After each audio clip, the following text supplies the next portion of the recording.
Yun o, good morning. Nagulat kayo, no? Ang ating vlog ngayon ay ang dito sa amin sa Ilaya. Siyempre, napapalapit tayo sa mga sementeryo. Hindi naman tungkol sa sementeryo pa to. Tungkol to sa nung araw kasi pag mga 1970s to 80s. Yung lugar dito pag may ikaw yung nagtatricycle, may sumakay sa'yo dito. Dito sa bandang Mangga sa St. Francis, ha? Nang school na ngayon. Nung araw may sumasakay doon. Pagdating sa kanto ng Alabang, yun na. Pag tingin nila, wala nang sakay nilang pasero, pugot pa ulo. Kaya mga Mars, mga bro, sa alam panoorin nyo itong aking vlog ngayon. Tsaka yung pating Ilaya dito na pagitan ng Bayanan Bridge sa tulay ng 7C. O, sabi natin 7, tulay ng Alabang. Yun, meron din maraming nadulunod. Nasira yung cellphone natin kanina. Hindi nasira. Ibig sabihin, nagloko. Kaya hindi ko nakunan yung next time, pagbabalik ko ulit sa pagbablog ko, pakikita ko sa inyo yung tulay na yun. Ha? Ito lang muna tayo. Para yung pag-alagala natin. Yeah! Ilaya Street. So, makikita nyo dyan, Ilaya Street. Yan, Ilaya Street. Balik ako doon.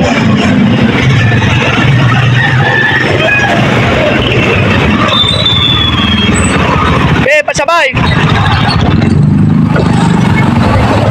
Vlog ko kasi ito eh. So, ang Ilaya Street. Yung araw, mga bandang madaling araw daw, yung lugar ng Ilaya ay dyan lalo sa St. Francis na Mangga. Dyan po ay merong sasakay sa yung pasero. Pagdating mo sa kanto, wala na pala.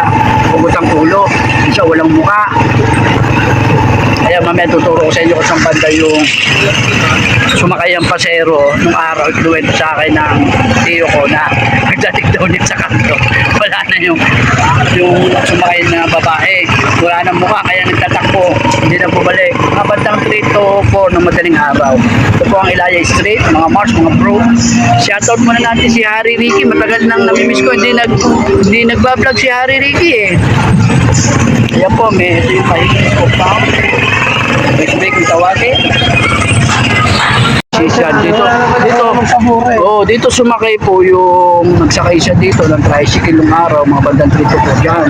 Itong lugar na ito, namigay. Yung sumakay, kasi mga iba yan eh, oh. Yan po, may babae. Pagdating sa kanto, wala na ho, ang mukha. Natakbo ngayon yung uncle ko, nasakyan niya. Ito po yung Ilaya Street. Sa 11 po ako bababa, kaya 7C muna. 7C muna ako, mamaya na ako sa food ko. Huwag akong dadalhin doon eh. Dito sumakay po yung nagsakay siya dito ng tricycle ng araw, mga bandang 3 to 4 dyan. Yung sumakay, kasi mga iba yan eh, oh. Yan po, may babae. Pagdating sa kanto, wala na ho, ang mukha. Natakbo ngayon yung uncle ko, nasakyan niya.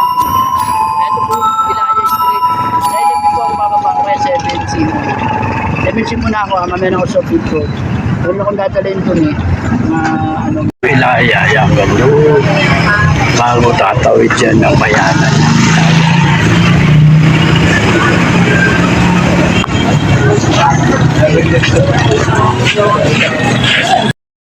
Dito naman po yung mga maraming nalulunod pag-araw ng bagyo dito sa tulay ng Bayanan. Disclaimer lang po ito kasi nung araw pagka may bagyo naliligo mga bata rito, nalulunod. Pagitan to ng footbridge ng Bayanan saka boundary ng Barangay Alabang. Kaya dito marami na rin nalunod dito mula siguro 1970s hanggang sa ngayon. Ngayon po kasalukuyan po ito pinagagawa ng ating gobyerno, ng ating munisipyo o si Mayor. Kasi itong footbridge na to mayroong karsada ditong nasira.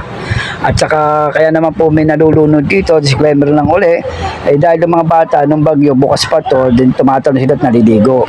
Yun kaya sa susunod, ipakikita ko sa inyo paggabi na yung ganapan dito sa Ilaya Street ha. Sa ngayong araw lang muna papalabas natin dito sa vlog ni Reynolds kung bakit pagka ikaw nagbabiyahe ng tricycle, may sasakay sa yung pasero. Pagdating sa kanto, wala nang muka o kaya pugot ang ulo o bigla na lang nawala. Kaya mga Mars, mga bro, eto na.